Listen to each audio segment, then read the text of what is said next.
I'd like to transition to our next presenter. I'm very excited and happy to introduce Databricks, and the presenter is, our key contact there, who has been a joy to work with, Maria Perry Perez. She's the director of product ISV partnerships with Databricks. So happy to have you here, Maria. And just a quick note: after Maria gives her presentation, we also have our own David Mullaney, our product manager for data automation, who will be providing a demo. So with that, I'd like to transition over to you, Maria. Thank you for being here. Thank you so much. It's so fantastic to be here. And you know what? I am the last presentation, I think. And, Rich is a hard act to follow. That was a great demo, Rich. And now it's our turn. So we're going to talk about, can we share my slides? There we go. Today, we're going to talk about building a modern Databricks Lakehouse together with SnapLogic, right? So let's see here. Teresa already introduced us, so no need to introduce ourselves. But actually, yeah, why not? So I've been at Databricks for 3 years. I'm super excited to have SnapLogic as a partner.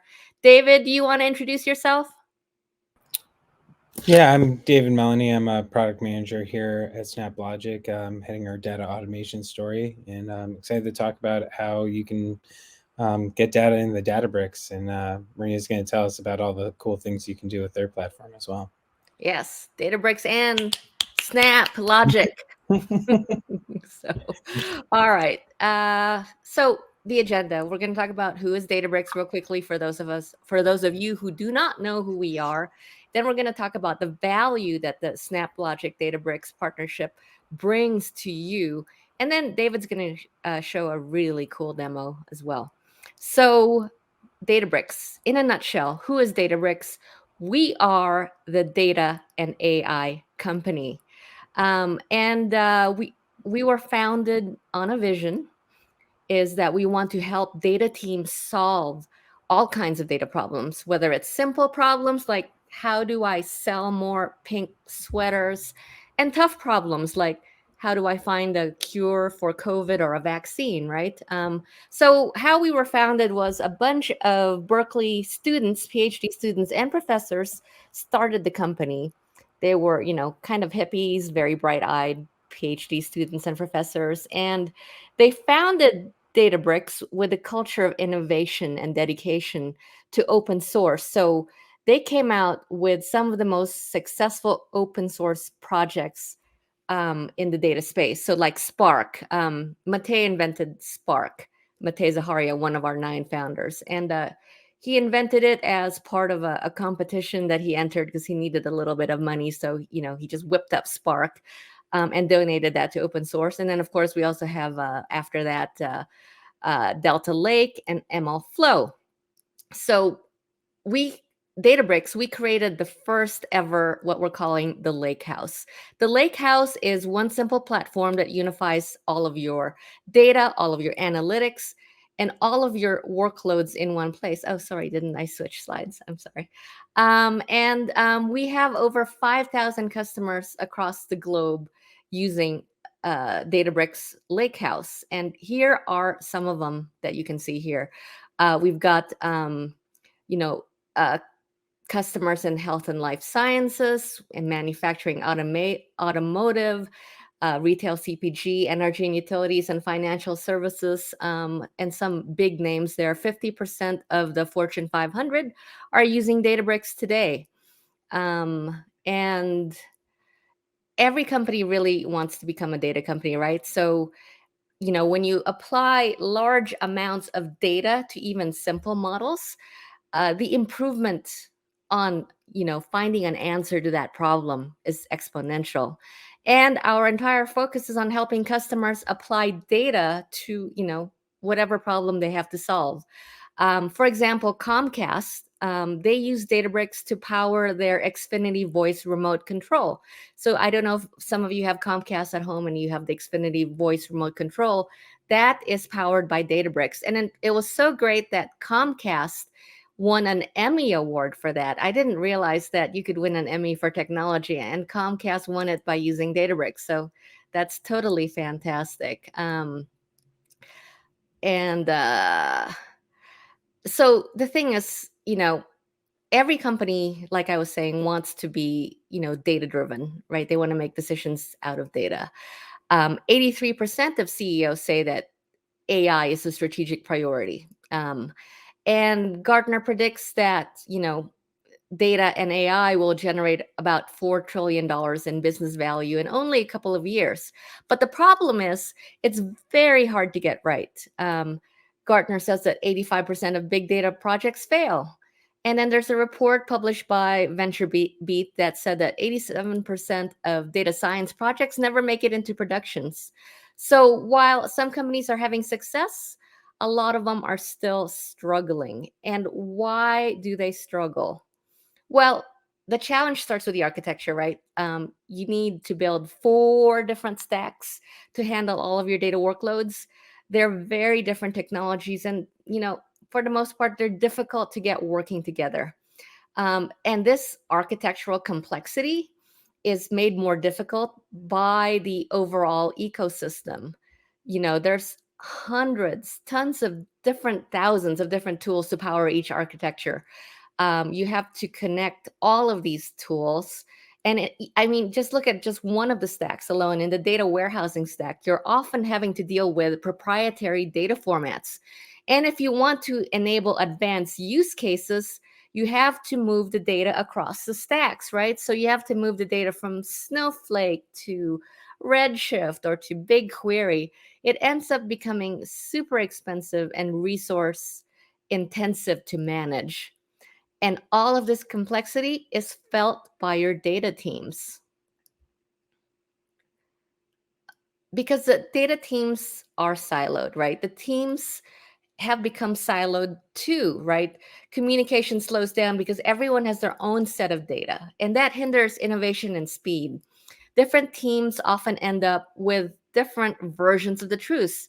Once you start making multiple copies of the data, it becomes, different sources, no consistent security or governance model, closed systems, they're disconnected.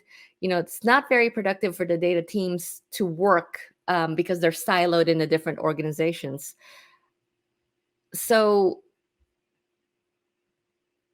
Databricks solves that problem by bringing about the Lakehouse platform. So the Lakehouse is a combination of the data lake and the data warehouse. That's how we coined the term Lakehouse. Data lakes, they do a great job of supporting machine learning, right? They have open formats, they have all kinds of data, including video, unstructured data. There's a huge ecosystem. But the problem with data lakes is it's not very good for BI. And also, there's a lot of data quality problems with a traditional data lake. Data warehouses, on the other hand, they're great for business intelligence applications. They have data that you can trust. It's very structured, but it's a small set of data. They have limited support for machine learning workloads, and they're very proprietary systems with only a SQL interface most of the time. So the Databricks Lakehouse platform solves that, and it's unique in 3 ways. One is it's simple. Data only needs to exist once to support all of your data workloads on one platform. No need to have the 4 separate stacks, right? You have the same workloads, the same data across your data analysts, your data engineers, and into streaming and data science. The second thing about the Lakehouse is that it's open. It's based on open source and open source standards. So it's easy to work with existing tools and avoid proprietary formats. No need to get locked in. We work seamlessly across all the clouds, AWS, Microsoft, and Google, and we work with hundreds of popular tools such as Tableau and SnapLogic. And then last but not least, the Databricks Lakehouse platform is collaborative because it's one place where you have all of your data and all of your analytics and all of your science. It's collaborative. So all of your people can work together. And this is why Databricks is the data and AI company. No one else can do what we do with a single solution. All right. So what do we do together with SnapLogic? So what I have here is a picture of a typical customer data journey. A customer is trying to solve a problem, right? Let's take McDonald's. McDonald's wants to buy potatoes for their 39,000 restaurants so that they can have, enough fries for the season, right? So what do? First is, they need to work with raw data. They need to take, customer data, customer purchasing behavior data. They also need to consider farm data, right? What's the season like for potatoes? Is there a drought? Is there pestilence? Are the potato bugs killing all the crops? So they've got all this raw data, and what SnapLogic can do is take it from all sorts of sources, and it's code free, low code, no code, it's just snaps that you bring into and you ingest into Delta Lake. Once the data is in Delta Lake, you want to transform that data so that you can work with that data, right? Turn it into something that you can run a machine learning algorithm on. And SnapLogic is fantastic for transforming data. SnapLogic also ensures workflow orchestration to make sure that things flow smoothly. And then from there, you can run your machine learning or, your data science algorithms, or you can, if you're an analyst, you can just run, your BI dashboards and visualizations so that you're able to answer your question. And now I'm going to hand over to David, who will explain more about how, SnapLogic works with Databricks and Delta Lake. Cool, thank you. With that, I'll get right into it. Yeah, so the SnapLogic, as Maria was referencing, first step to leveraging data across your organization is access to the data. And if SnapLogic facilitates the ingestion of data into plenty of platforms, in this case, Delta Lake. And the real benefit is that we have the intricate knowledge of those APIs or technologies that you're trying to integrate. And the new thing that we're announcing is the ELT transformation capabilities for Databricks as well. The ELT snaps that I'm referring to, they work on Databricks on all the Google Cloud platforms that Databricks runs on, AWS, Microsoft Azure, and Google Cloud Platform. And it also leverages the Databricks SQL engine, which is going GA next week, I believe. So how does this all kind of fit together? As I said, SnapLogic has the intricate knowledge of the Salesforce API or SAP, or we also have REST and SOAP snaps, which means if we don't have the particular endpoint you're looking for, you can still leverage it and use our platform. And chances are, if it becomes a popular technology or application, or if there are reasons why we want to incorporate it as a snap, we will add it based on kind of client usage and demand. So what SnapLogic allows you to do is really, we all know that IT traditionally, everyone's waiting on IT to get data into a database or CDW. We're all waiting on IT to get approval so that we can have this account. What SnapLogic allows the IT department to do is to kind of scale up faster with less people, and more people at your organization can then also take part in this data ingestion. The next part of this is is transforming the data once it's in Delta Lake, whether it's to kind of normalize the data or do data preparation or actually build models. The ELT snaps allow you to visually use our UI to design SQL queries that can be really complex. And we make sure that how our ELT snaps are designed, no matter how you design your pipeline, we make sure that it's optimized. Optimized so that even you don't have to decide, oh, I should have put this filter statement should have come at the beginning or the end, or I should move this around. Everything gets optimized. So you don't, regardless of your coding ability or expertise, we empower users to be, data analysts in some way. And then also, Rich was referring to this earlier, the kind of modularity and extensibility of the design. People can then leverage it and use best practices. So you don't have to worry about across your organization, so-and-so wrote this query that's super inefficient and is costing us thousands of dollars a day, and all they needed to do is write a different way. We make sure that that doesn't happen. So you enforce best practices by making people use this tool that allows you to visually design SQL. With that, I'm going to go into the demo here. So real quick, let me talk about like what's going to happen in this demo. We're going to extract data from Salesforce. We're going to create JSON files that are going to be loaded into Azure Blob Storage or WASB. I'm using JSON files, but it could be anything. It could be a CSV file. It could be a Parquet file. The reason I chose JSON is a lot of times these resources are shared, so someone else might be expecting it in a JSON format. So you can't say, oh, I rather use a Parquet file or something like that. Someone else is leveraging this data in a different way. Your hands are kind of tied. And that's where ELT it comes in. Rather than having to do this before it gets in the Delta Lake, you kind of say, just give me the raw data, load it in the Delta Lake, and I can transform it as I need to there. Then we have a load part of the workflow, and that's where the data goes from the Azure Blob Storage into Delta Lake. And at that point, it's structured and it's relational data, so you can now start using SQL on this data. And then we have the transformation pipeline, where we're going to be building a model in this case. But you can do many things with SQL. In this case, you could filter out data, you can anonymize data.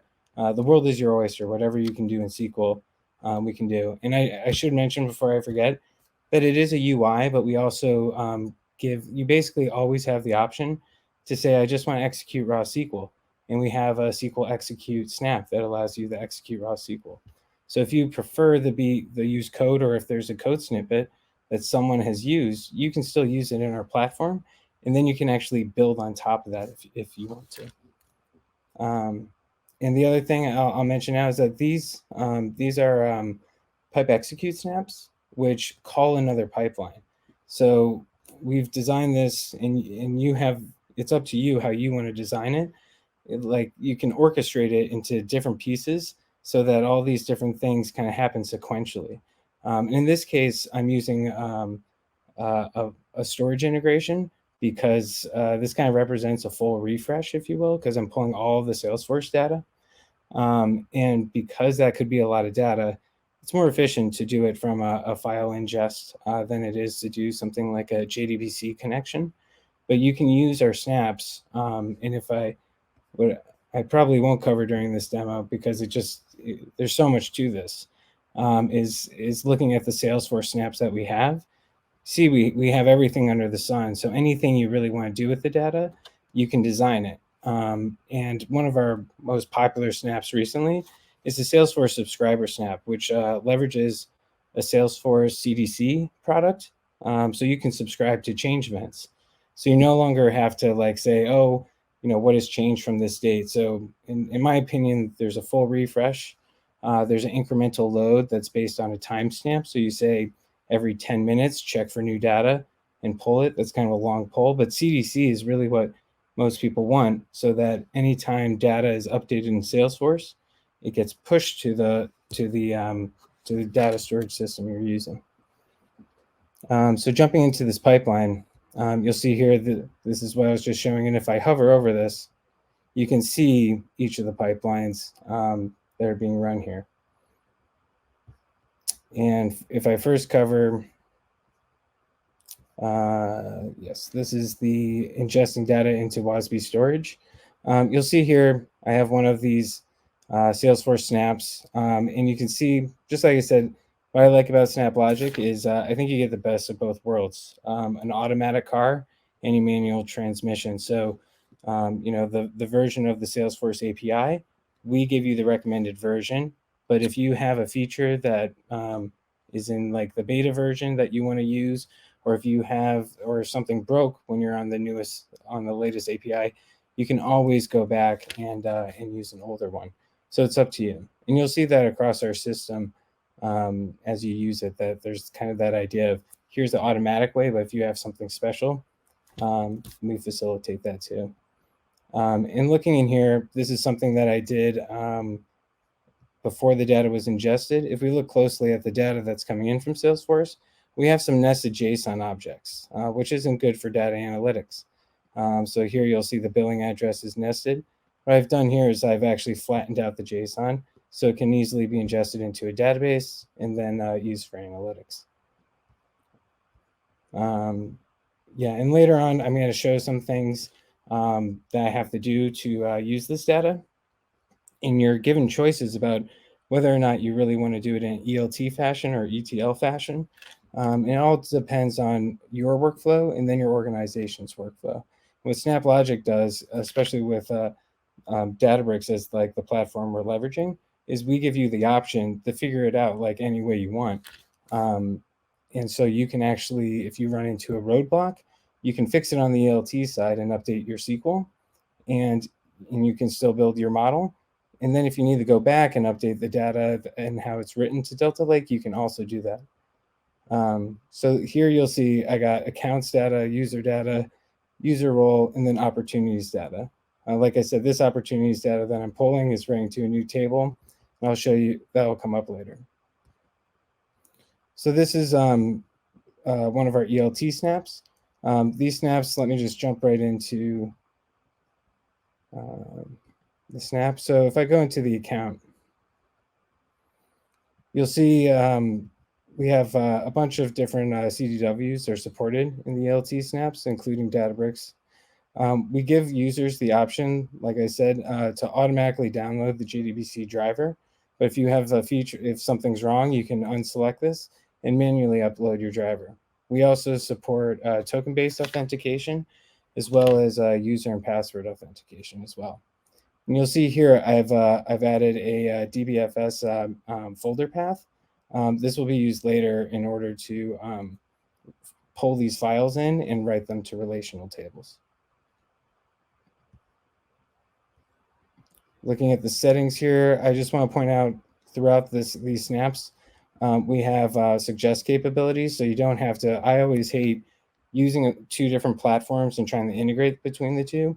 We always find ourselves having a window open of the documentation of one and the documentation of the other, and Databricks open in one window and SnapLogic open in the other one. You're copying stuff back and forth, and there's tons of user error that comes up when that happens. So if I look here, you can see here, this will load no database. So maybe because I haven't. So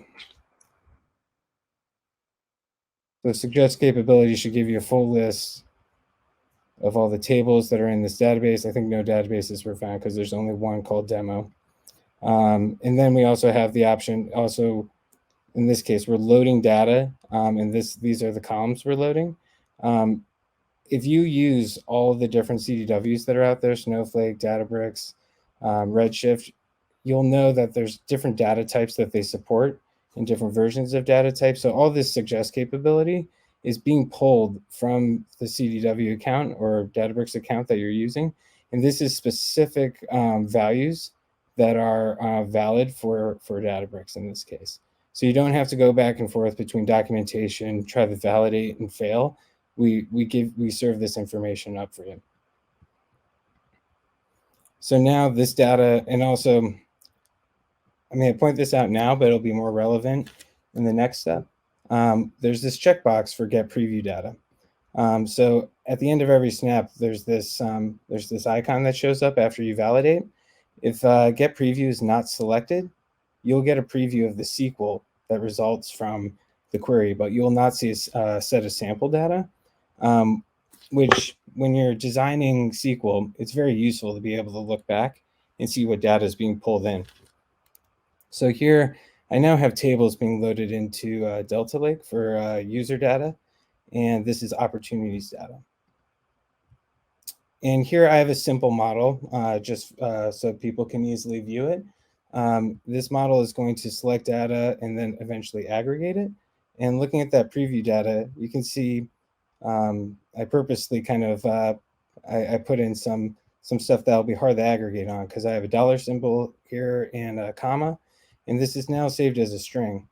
So what you can do is use a small SQL statement here that's going to replace the $ and commas, and then cast this as a float, which now we can, what I'm going to do here is filter on everything that's been finalized and negotiated, filter on everything that's happened this year, so January 1st onward. And then here I'm going to sum. And once again, here we have the aggregate functions. If I expand this, this is going to show the aggregate functions available in Databricks. And not all the platforms support the same aggregate functions. And when there's an important one that we know, like linear regression, isn't supported in Redshift, for example, what we've done is we've built our own proprietary SQL code. And you'll see linear regression as an option for Redshift, even though it isn't natively supported. So that gives you the option to kind of, you can build a model in Redshift, but then that model will also work in Databricks and vice versa. So here I'm going to sum the amount and call this total ops close for the year in aggregate. And you'll see here, looking at the preview data, here's the SQL that ultimately executes that you can look at. Sometimes it looks weird because we do some things for SQL injection prevention. And if you look here, this is the final number of the aggregated value. This isn't a very interesting model, but it does kind of show how you can bring in data and then aggregate it. A more interesting model might be something like this, where it's very similar. We're aggregating data, but I've actually created multiple columns. So we have the total amount of opportunities closed by each manager for the last 30 days and the last 90 days, and then also the total opportunities closed. So if I quickly jump into Databricks here, and sorry the rush, but I know we are tight on time. Yeah, so here we can see the tables that I've been talking about. We have the Salesforce user data. We have the opportunities data. And then finally, that was our final aggregated number. But what I'm looking for is the manager. Here we go. So this is like a useful model that someone might want to then do reverse ETL and put this into back in the Salesforce or something like that, or one of the BI tools of your choosing. And going back to, back here where I said, where was it? Where I had to use this cast function, someone might say, hey, if I'm having this problem, other people must be having this problem. This data isn't really normalized in a good way. So you can actually go back here to this process, and here you can see what I've actually done in this column is I've actually made an amount float column where I actually parse the data into a float so that everyone can now aggregate the data as they see fit.